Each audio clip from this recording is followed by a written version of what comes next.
What do you think of Metroflex today? I actually really like it. I think Yeah, it's a great gym. I've Great equipment, great vibe. I've never been the type to like to bounce around at different gyms in a prep setting. I usually like to stay one place, keep it uniform. But Right. around here in Tampa, bro, there's There's literally too many. there's too many. It's like you got Champs, Metro, MI40, Hudson Counterculture. Flow, Counterculture, bro. It's just it's insane. So you can almost like keep the prep Yeah. relatively fresh.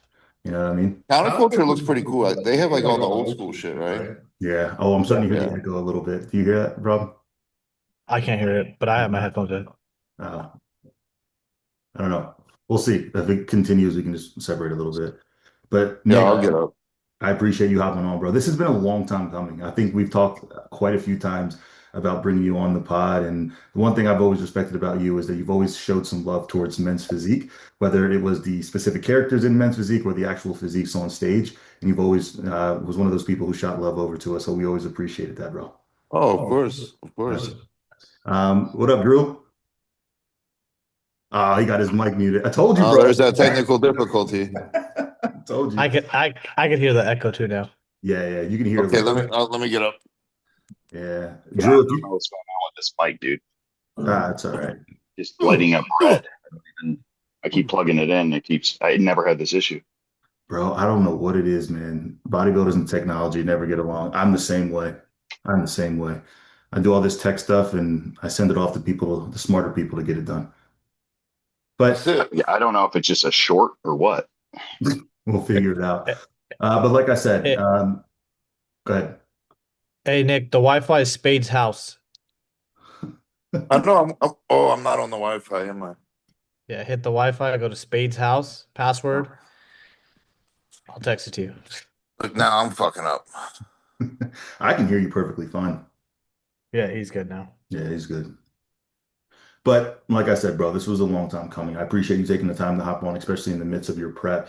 One thing I wanted to start with, and I kind of tend to bring up whenever the conversation comes up around you, is I've known you for a long time, bro. We grew up 5 minutes from each other. We played football together as kids. And again, I knew you well before of the muscle, well, at least this much of it.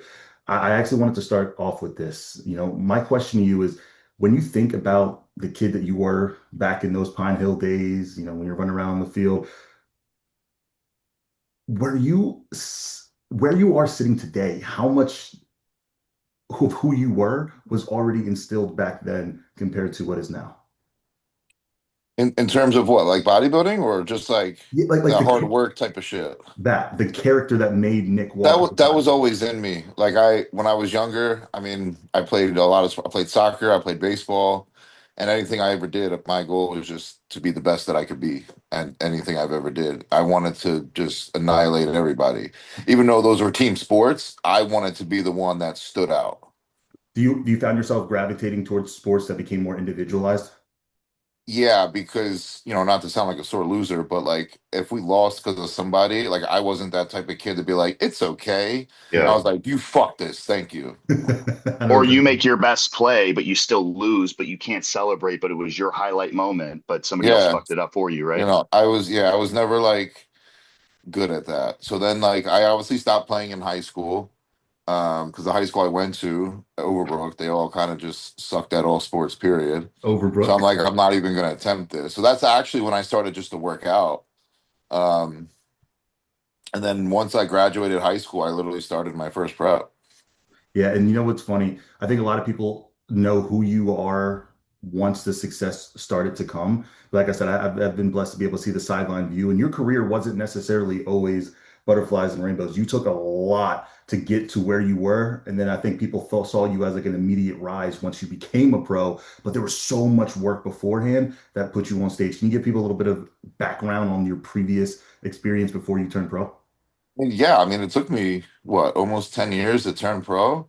Yeah, I I remember 10 I years. did I did my first show. What was it, 2012?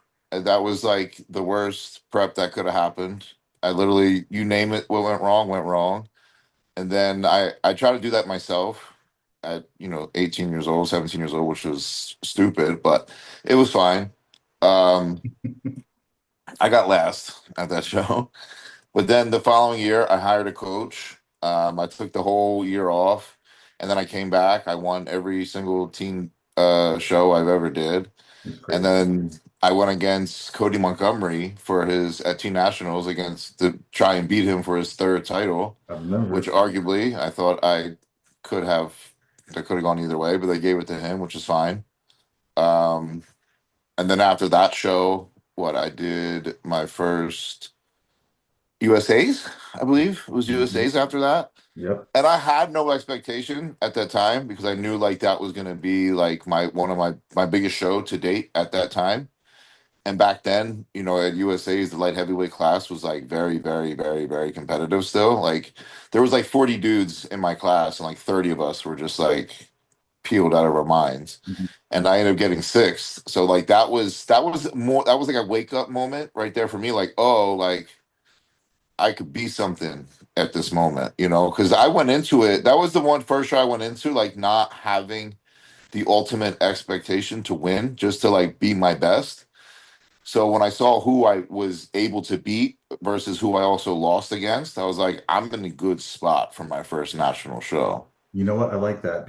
Most people don't see a sixth place finish as the reason that validates them on why they can be great. Well, Usually, yeah, yeah, since it was like the very first national show, and I literally just landed out of the top five, and arguably, like again, with that top five guy, he deserved it, but like no one would have been mad if that was swapped, neither. yeah, So I'm like, I have potential.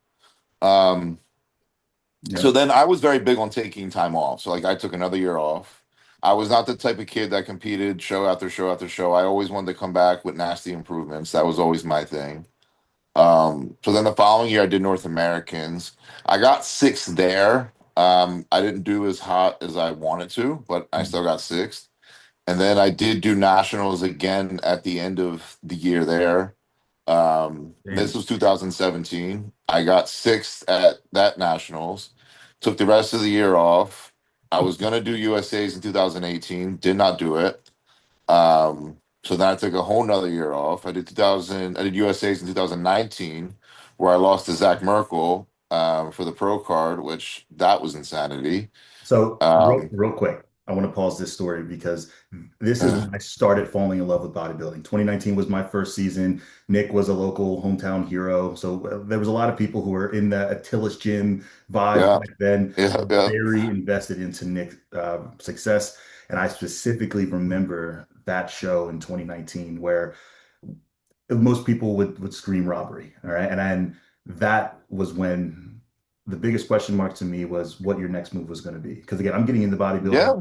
because So I've already been through a lot in that early of time. So right. So course. now it's like Nick Walker, we know that he's there, right? Now who's going to get him across that finish line? So I wanted to ask you a little bit more about that. So pretty much at that time, well, that was when I was with Matt Jansen Yes. in 2019 for that show. And then like, yeah, we teeter tottered with doing North Americans. That was like three weeks later or something at the time. And arguably, yeah, I could have one. I'm not going to say I could because I wasn't there, but like it was a strong possibility. But me being who I was, I said, you know what? I want to come back and just make it another dramatic difference in my physique. So then we did the 2020 North Americans, which that year was a shit show. Um, Crazy, bro. we no one knew what was going to happen that year. I was nervous because we just you didn't know. So that prep went great, but at the same time, you just kind of had in the back of your head if things were going to go wrong. Yeah. And I just remember being 2 weeks out, like that was when they made an announcement, like they had to move to somewhere else, and I was like, oh, here we go, dog. Yeah. And then I remember that show. I competed there. I got my pro card in yeah, 2020 with you at North Americans. And one thing about you that I realized when you walked into the venue that nobody else had was a certain level of confidence. I remember when you walked in, not only were you, I'm not gonna say loud, but you walked in to let people know Nick Walker is fucking here. And I will oh, because never, that was like where I think the confidence like really really started. I've always had it my entire life, but I think for bodybuilding that was when like I really felt it because and I saw it. at that time that was when like I think just me and Matt had like the strongest relationship. We had the most confidence. arguably, again, should have won USA's last year. I knew what I was looking like. I knew what I was bringing, and I was like, ain't nobody gonna fucking touch me at this show. Yeah, Like this is it. And when they finally announced, oh, we're gonna do it, but we're gonna do it outside in the parking lot. I didn't care where we did it. I was just like, it's on. Like as long as it's on, I don't care if I'm, sitting anywhere. Like I'm doing, we're doing it. that's exactly how I So felt. And for people give people background, that was still is the biggest national show of all time. 100%. Biggest national show. And I actually loved it because you know how it was. I mean, for the open, it was literally back to back. It was like you Yep. did prejudging and they got right back in line for your routine and then awards. There was zero lag time. Zero. Yep. That Some of was the best shows. I'm like, this is awesome.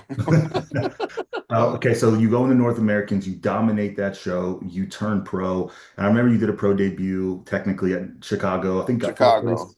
Um, So right after that, me and Matt actually discussed doing, I think it was Legion, I believe. That mhm, was like a week or two right later. after. But he actually had his kid's birthday party, and I wanted to be there for it. He wanted to be there for it. So he Mhm. said, if you don't mind, like, let's do Chicago. And I said, cool, let's do Chicago. So um, we did Chicago. I got fourth. How And was I Chicago wasn't, though? You were in That every huh? was it. call out, right? I said That you were was in the Yeah, every like call Atlanta, out. Chicago, Chicago, I he believe. had me in the first call out. He had me in the second call out. He had me in the third call out. Had me back in the first call out. Like he worked me, and I fought my way through that every round. I didn't care. Yep. Um, and I got fourth. I lost to Akeem Williams, Justin Rodriguez, and Max Charles.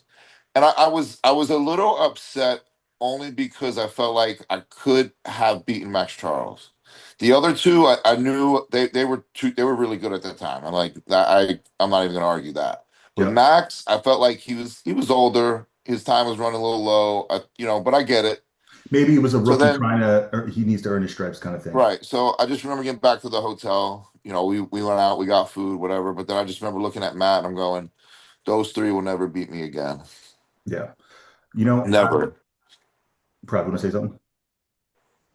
No, we just talked about, and from that point on is when everybody started to know who Nick Walker was, right? And Yeah. from that moment, you turned pro. So I actually want to fast forward a little bit to more modern day. And I actually want to talk about the relationship that you're currently having because you've had some very successful coaching relationships. You've also had some public falling outs and periods where you were basically essentially navigating, your prep yourself as a coach. My question to you is, what made you trust Prab with your career at this point in where you are? A point that many would say is kind of, was up in the air. There was a few reasons. One, I think Prob to me just had zero intent on anything. Like there was zero, he wasn't trying to pooch me, he wasn't trying to coach. He was just like, hey bro, like you doing good? You know what I mean? Like how are you? Just want to check in. Like he was a friend.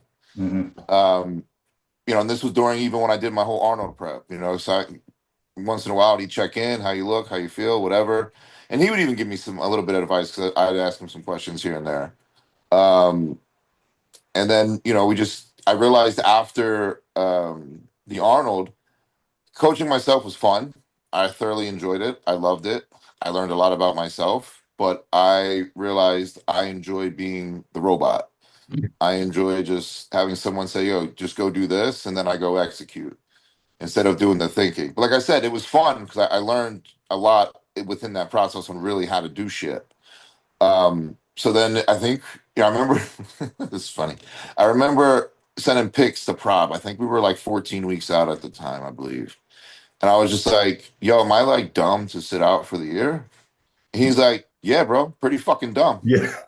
I Sounds remember, like Rob. So I I was remember like, that was up in the air. And I was like, oh. there's no way he's going to sit out. I just thought it was No, going to I be truly was. Like, people didn't believe me, but I really fucking was. I remember right. your stories. You would do Q&As and people would ask you when the next show you were doing was, because I believe this was right after the Arnold and you had no plan of it. No, I like, And I know I you say it how it wholeheartedly is. I know. So I I mean, I'm like, what is wholeheartedly he was doing? like, I'm not doing nothing, right? So Oh, then I just remember, I think it was that same day, maybe the next day, I texted my brother and I was just like, yo, bro, am I dumb to like sit at the year out? And he just responded, it was like, I don't think you're dumb. He's like, it's your choice. He's like, but I do think you would regret sitting out of the Olympia when you just missed two in a row yeah. and your last one was horrible. And And and and it was in that moment where I'm like, you know what? Yeah, you probably right. So then I just hit up. I literally just texted Prab and was like, "So you want to do this or what?" And he was just just like, like "Yeah, that. man, send me what How you're about done." how about how about how about Nick hits me up and he goes, "Hey man, gonna go Oh, yeah, ahead and ask you a question." I And I know was what like, you're "What's gonna up, say, bro?" dude. And he goes, "How serious would you take it if I asked you to prep me?" And I'm sitting there like, "What do you mean? How serious would I take it? You're a perennial bodybuilder. You're top five in the world. Like, I'll come live at that house for 15 weeks if I have to. Like, of Well, course you take it serious." and that was like no shade at Prab. I've had some shitters, right? So like, I got a little fucking anxiety. So I was just like, look, man, like I need you all in. And he's like, bro. So literally at 4 weeks out, he came to my house and lived in my basement That is for the great. last 4 weeks of Tampa. Yeah, I will say It's this, and I've said awesome. this publicly once. I'll say it again. I've never seen a coach who puts as much effort into his clients as Prab does, especially when he is invested into their journey. And that's one thing I've always want to give him credit for because, like I said, he holds a standard that's very high. I did want to ask you this, Prab. Knowing Nick's history and the expectations surrounding him, like I said, did you have any hesitation at all? I know you talked about how excited you were when you got the text. Was there any like, oh shit, this is my No moment, way. or oh shit, this could fuck up a lot of things? No, but like I said, man, like you heard it a lot of it's a huge risk on social media of like, well, what if things don't go right? Or like what if things go wrong? And from my perspective, it's like people are already looking at the negative. I'm looking at it Mm, as first and foremost, me and Nick already had a relationship. We're friends. I understand him as a human being. Like we talked on a personal level outside of bodybuilding talk. And my thing was this is going to be easy. Like understanding who he is, he's a robot, he's a machine, he nails every variable. Like when you get a client like that, it's pretty smooth sailing and it's just about navigating through the prep. So there really was no pressure or expectation. Like I knew from the outside world there was, but like that's why like we didn't really say much throughout the whole prep. Like we posted updates when we wanted to. We just had fun with it. And then from there you just show up. Cause like I say, the lights never lie. yeah. You know, the momentum I've seen you carry from this experience has been insane. I think I've seen you learn a lot through Nick, and I personally feel like I've been able to benefit a lot through that as well. And since then, I feel like momentum is a real thing, right? You just brought the most impressive package, arguably, and I'm actually curious if you think this, but arguably the most impressive package of his career. You nailed it. The first show, first opportunity you guys had on, again, which is a big deal. I know you're getting ready to probably talk it down a little bit. That was a big. I I think the even like just not even talking about the show though, I think it's about the relationship you build with the client, right? Like obviously Alex, I had a pretty low point this year, Yep. going from 100 clients to 0 clients and even Nick was there for me. Me being there for Nick during times, Nick was there for me like, "Oh bro, are you okay? How are you holding up now?" It's hard to see where the future is going to take you. Um, but I don't really, when people are like it's the best Nick Walker ever, I'm more so pleased to hear that from the judges.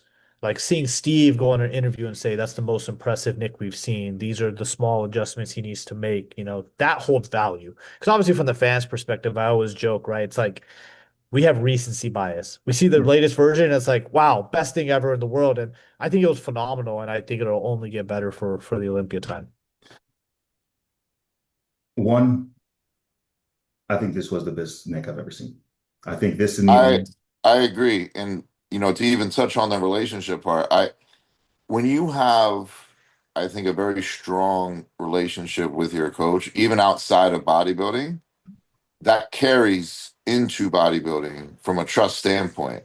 Absolutely. And when you have a coach that you fully trust and can keep you in a relaxed state, that's that's It's all you need everything. to be successful. It's everything. Um, Let me ask you this problem. You got that text from Nick, right? Now it's time to work. This is official. We're getting ready to start this. First thing in your mind on how to bring the best version of Nick, what's the first thing that you implement? Hold on. Before we even answers that, how I knew this motherfucker meant business was he goes, "Yo, I'm coming to Jersey for a few days. I want to look at you in person." He's like, "What day worked for you?" I said, well, "Listen, bro, I don't do shit all day. You know, you can, you know what I mean?" And he's like, "Well, I want to look at you in the morning." I'm like, "Dog, I'm up at like 5:30 in the morning, bro. You're like 2 hours away. I don't." He goes, "That's fine." That's fucking crazy. I'm like, And he made "All it happen. right, well, here's my address." This motherfucker was at my house at 5:20 in the morning. And I'm like, "Oh, yeah, okay. We're in it now. He's He, business." he's He Was about that it. literally his looked birthday at too?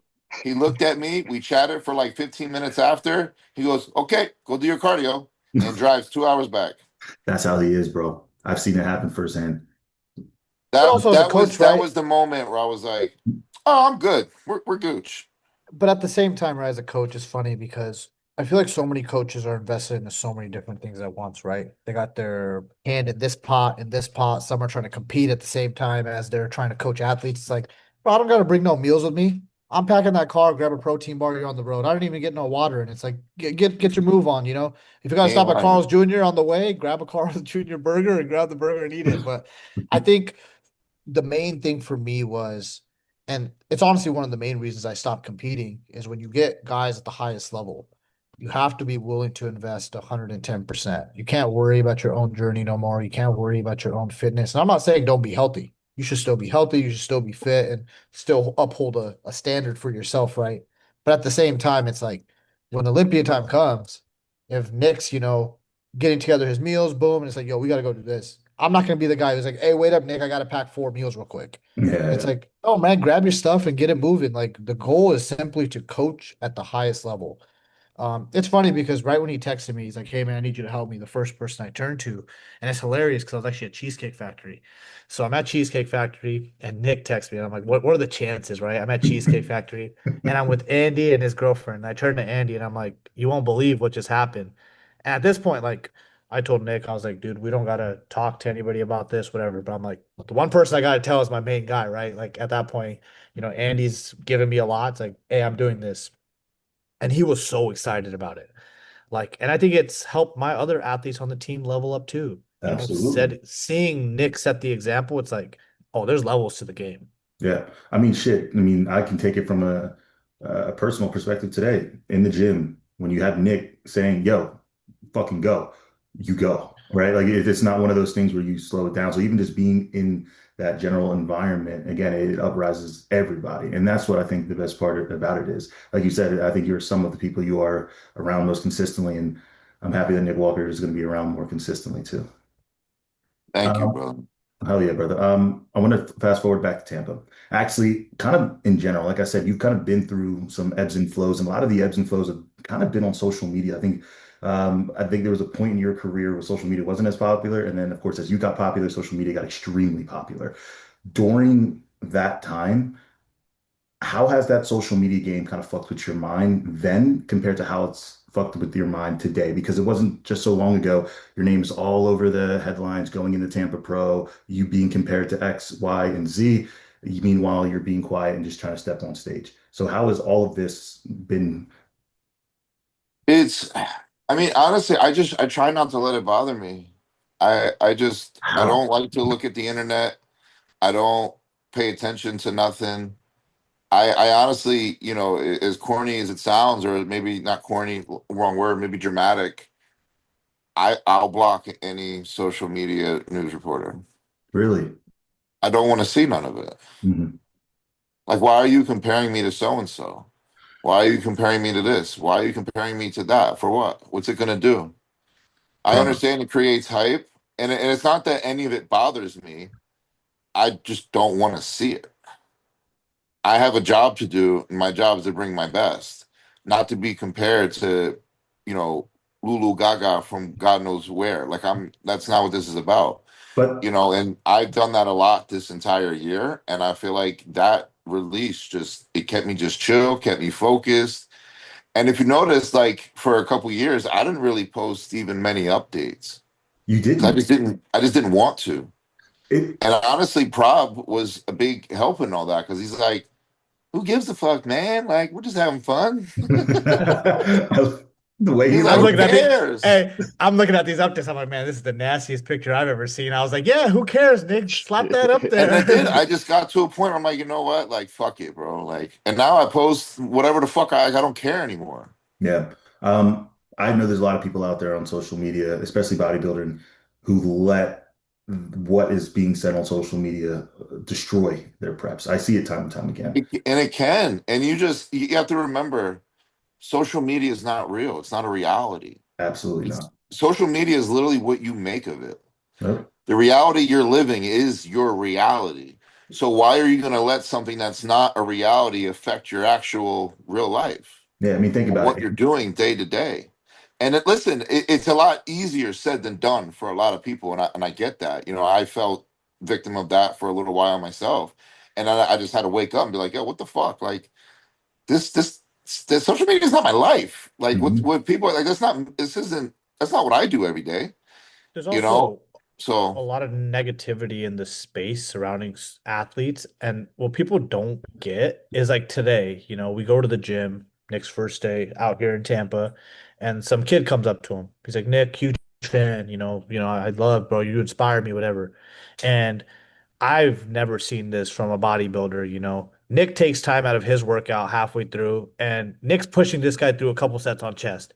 And I'm looking at that kid's face, and somebody walks up to that kid and they're like, dude, you got to record this. And that kid goes, nah, man, this might never happen again. I just need to live in this moment. Yeah. Oh, that is awesome, bro. That's the fan reactions that we all pray for, bro. That's what makes I it all listen. I appreciated. love even you. Like I love the spot you. I know when it comes to people that really are just I can see are working hard, whether you're a competitor or not. I'll help you because that motivates me. I don't give a Absolutely. shit if you're fat, if you're small, if you're skinny. If you're in a gym trying to change yourself, I want to help. Like I just want to help. You know. You know, Pulling back to the history, I can't stress how many people in my family who have had the pleasure of meeting you, Your who, mom's the greatest, bro. bro, they have the most glowing things. It's every time I talk to somebody with a family member, one of their friends, they're at the gym, every single time. It's like they thought you were this because of social media or just because of the look, and then as soon Yeah. as they meet you, it's the complete opposite. They call you the giant teddy bear. They Yeah. fucking Don't say that out loud, man. Come on. Yeah, I'll keep it real hush. You know what? Speaking of that, I've had the pleasure of meeting your parents a few times, Yeah. and I've also had a chance of kind of knowing a little bit.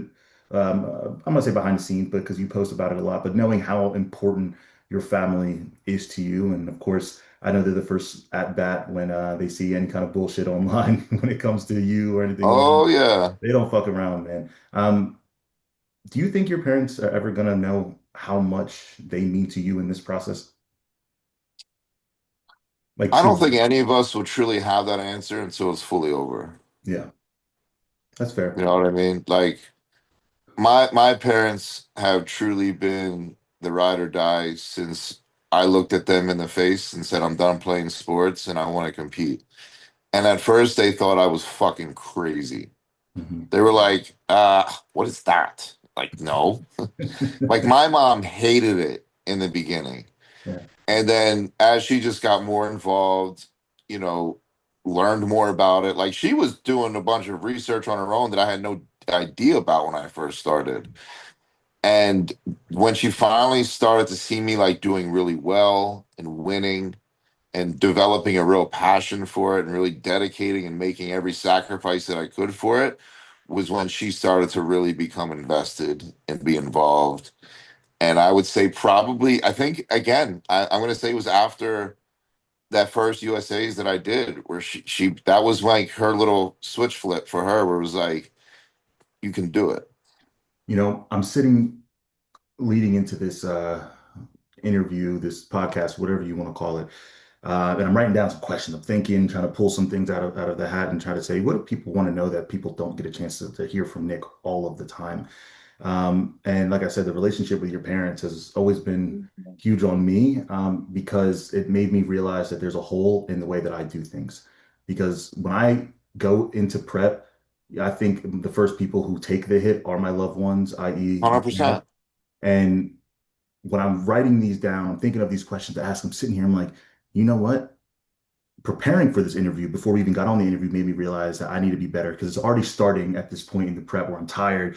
The first people I don't talk to, I'm short with. So I also wanted to Yep. thank you for that shit too, because like I said, seeing you with your parents, whether it was at the Tampa Pro, growing up around, that is what made me realize that even when all this shit is gone, they're still going to be here. I mean, even, while I was living in Jersey, Mama Walker still gets the first pictures.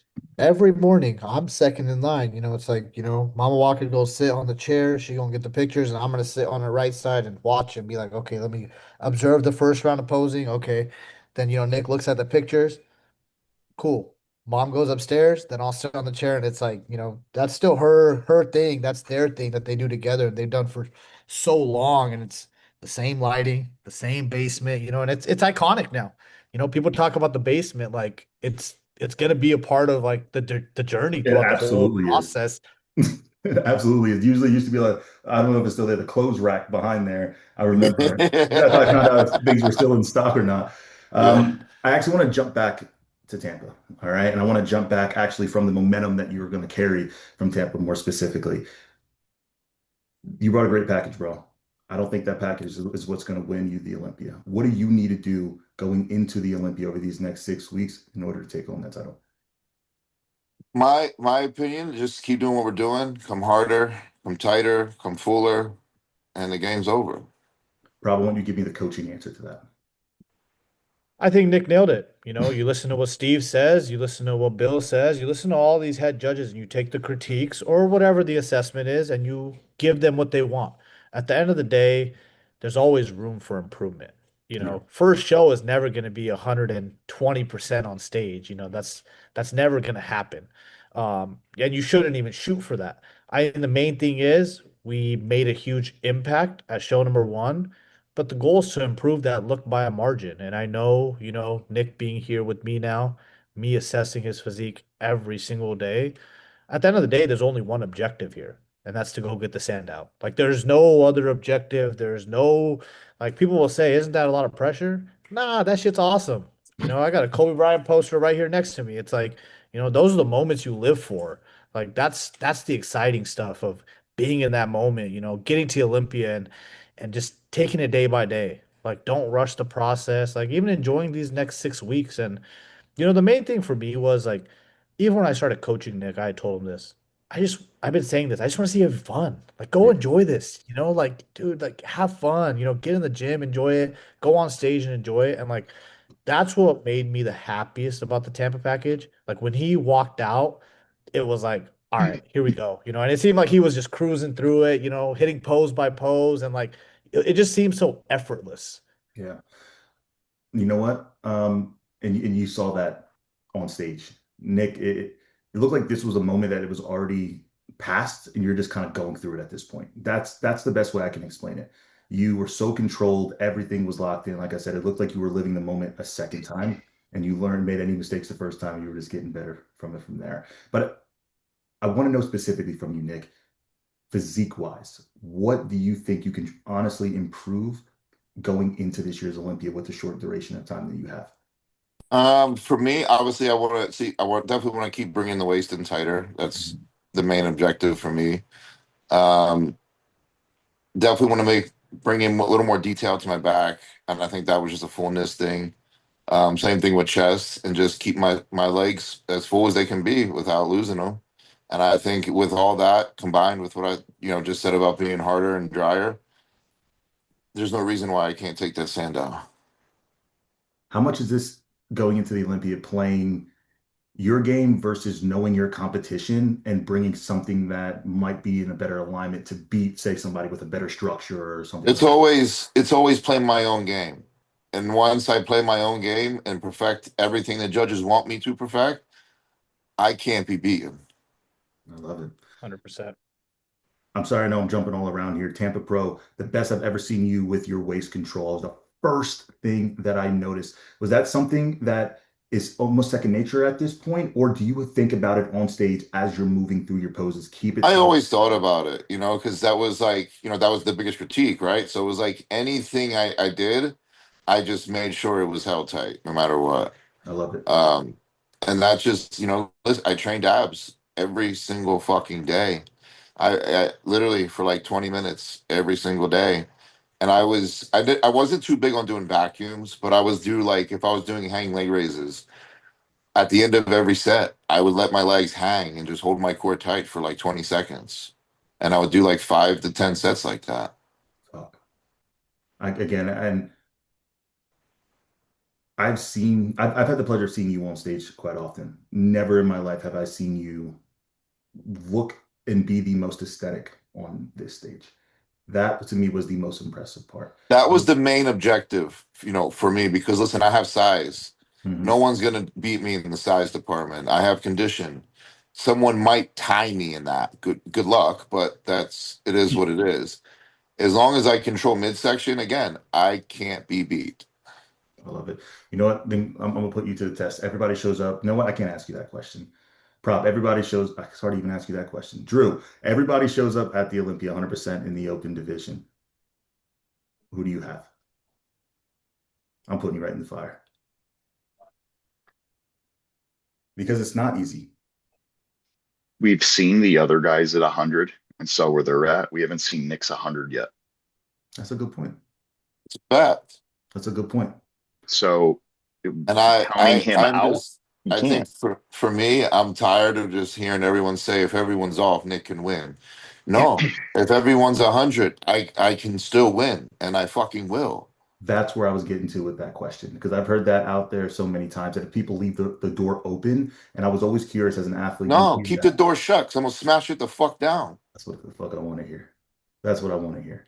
The last few years in the Open, I've noticed that a lot of it came down to peaking with a lot of these guys. The top five has been very interchangeable, and everybody has their strengths, everybody has their weaknesses, as far as balance or structure or muscular, um, I guess, conditioning to where it's a balance thing, right? We talk about Hottie from the front being peeled, but from the back he's softer, or maybe the legs in comparison to somebody else, or Andrew looks dope by himself, but when he's next to Nick, it's going to look like his legs are a little bit more shallow because he's taller and he's not as filled out. So a lot of it has to do with peak. Same thing with Samson when he came in and he tried to play the conditioning game. He won the Olympia not playing the conditioning game, so he did something different and moved him back. So like Nick said, he has to play his own strengths and play his battles. And when he comes in the way that he has been, and I think even with the Tampa look, if it was on par, just that look alone, that would be a whole different discussion if he brought that to the Olympia last year. But moving into this year, he has Prab. Prab's got the eye for it.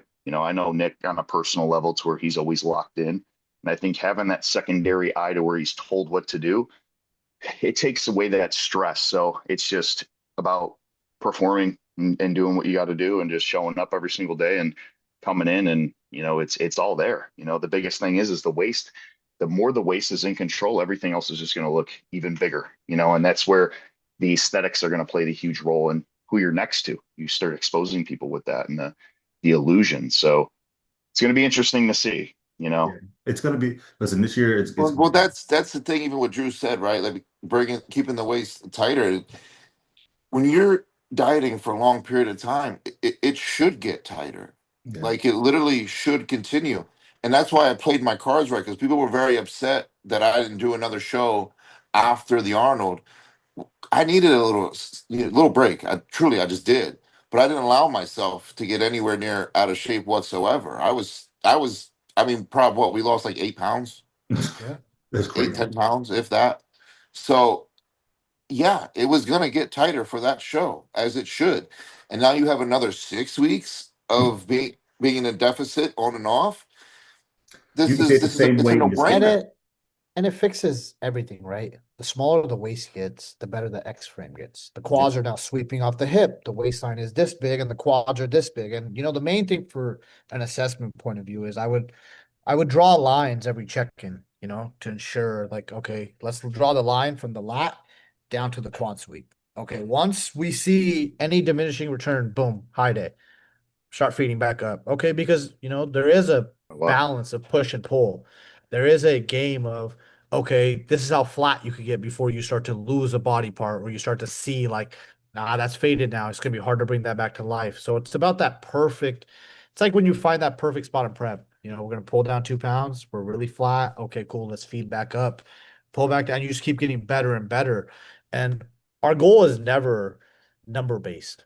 Like, I don't care what stage weight Nick goes on stage at. Nobody, Steve, Tyler, Bill, none of these guys are gonna come to me and be like, "Yo, what did he weigh here?" They don't care. All they care about is the look and what does the look like on that given stage next to the other guys. And now with the midsection control that's there, I think Nick has the least amount of weak points. Boom. Like he has, from the front, the waistline is smaller now, the quads are sweeping, the lats are flaring, the arms are crazy in the front double. Then you go to the front lat, then you go to the side chest, then you go to the back shots. It's like there's no body part that's missing. Like you Exactly. look at everything and you go, wow, there's muscularity all over the whole physique. I mean, And you've heard it. everything gets hard equally. You heard it from Nothing's Tyler. You heard it from Tyler. The only thing he was missing was the waistline. That waistline is in. What is it now? He peaks the way he needs to peak. What is it now? There's nothing. He has the back, best hamstrings in the league, best arms in the league. Again, front double so much better. Posing is so much better. The control, everything is there. And Prob, that, 1 second. I wanted to touch on something that was a point that he brought up in a previous pod. I don't remember what one it was, but I believe it was along the lines of it was going to be a walk in the park for Nick. Right now, you kind of got his body fine tuned to where you had him peak. Obviously, you could always be better. No, you could be the best in the course. world. You could still be better, right? When you say it's going to be a walk in the park, is that because the body is adapting and just refining that much quicker now that you found the method that It's works? So then you just take that method and you keep pushing it. So with time, that waist is just going to stay tighter. His body's going to just absorb the food better. The nutrient it's partitioning gets better. Everything just works better. it's a walk in the park in terms of prepping him because he's so militant with everything from sodium to potassium to fluid intake to no added sodium, condiments, none of that stuff, no energy drinks, no Hmm. artificials. Now you know how his body's going to respond. Like there's a point, where at this point I hadn't really even tracked Nick's PM weight No and I missing forgot variable, right? exactly right. He wakes up on Thursday, he's like, we play this game. And he's like, what do you think the weight's going to be? And this one with no data, right? I don't even have his PM weight at this point. He's like, what do you think it's going to be? And I'm like, oh, based on calculation, like this is where I would say. And it's like either within the point one mark or on the head of that number because you start to learn somebody's body and start to understand, okay, how much fluid do you shift overnight? Okay, how does he respond to this? How does he respond to that? Okay, you're coming to a different atmosphere in Tampa where it's a little bit hotter. You got to account for that. As a coach, you have to account for everything, but when the athlete is so perfect with everything, it makes it easier to account for. I'm not saying the peak's going to go exactly how we planned it to. Yeah, we made a couple of adjustments here and there. But Nick also had a great formula going into the Arnold. We didn't go and reinvent the wheel. I didn't go like, yeah, everything we did there, we're not going to do that again. No, you just refine, you get better, you see where you can make improvements and corrections. And now with the information and data that's collected, it's like, how can we improve on that further? But the best coaches, in my opinion, are the ones who can adapt. When things start going left, who could revert it back to the right? Hmm. We talked You about know, that. Yep. if Who could things are fix going the perfect, problem it's instead of, yeah. and when you get biofeedback from an athlete, like Nick knows, and people don't realize like how much Nick really knows about his own body. Like people will so be like, yeah, athletes don't really know much, or like don't listen to the athlete. This is a collaborative effort. Nick knows a lot of things about himself. Like he's been bodybuilding for years. He's not no, some newbie where it's like I can't take information from him. And I know it's always going to be honest and true information. Some athletes, you hear and you're like, nah, you're emotion. kind of bullshitting me. It's the emotion. Yeah, Nick's not trying to eat no extra food. Nick's not trying to tell you he's fatigued if he's not. Like, so you can actually take true feedback and be like, okay, we got to make some changes. Yeah, I think Andre Ferguson said it the best. Nick might not be Mr. Olympia, but he's the best bodybuilder. He is the best at bodybuilding, doing the day-to-day monotonous, leaving no variables left on. Like he is the best at doing that. And when you The have that, lifestyle itself. Yeah. yeah, but when you have that, it makes Prob's job a lot easier to manage some of those variables, like you mentioned, the weather change, cortisol raising, whatever it might be. Those things are a lot more manageable when you have an athlete like Nick. So that's what a lot of I want people to, and this is where we're talking about somebody. Bodybuilding looks different for everybody, but the best bodybuilder is the one who can control the most variables. And I make the also best just out of it. I also just don't think Nick gets enough credit either. Just as a bodybuilder. Like every year he's doubted. Like, and it's funny as a coach, right? It's kind of like you see it from the outside perspective, and it's like every year, it's like, is Nick going to do this year? Like they tell him to improve, and every year it's improved. No matter what they told him the year before, it's better the next year. Like whether it's the waist control, whether it's you need more quad sweep, like he's improved throughout his whole career. And people are like, I think this is the most peaked out version and maxed out version of Nick, and then he refines and gets better. I think people need to start showing that respect at some point. He's a top five bodybuilder in the world. Yeah. Like let's not put him in That is true, but you got to conversations. remember a lot of the people that are talking that say Nick's never going to win.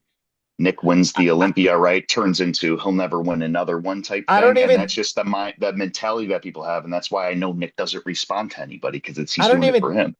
I don't even think it's about winning the Olympia talk. I think it's more so the other talk that comes with it. When you start getting compared to people, we know this, man. At the end of the day, there's levels to the game.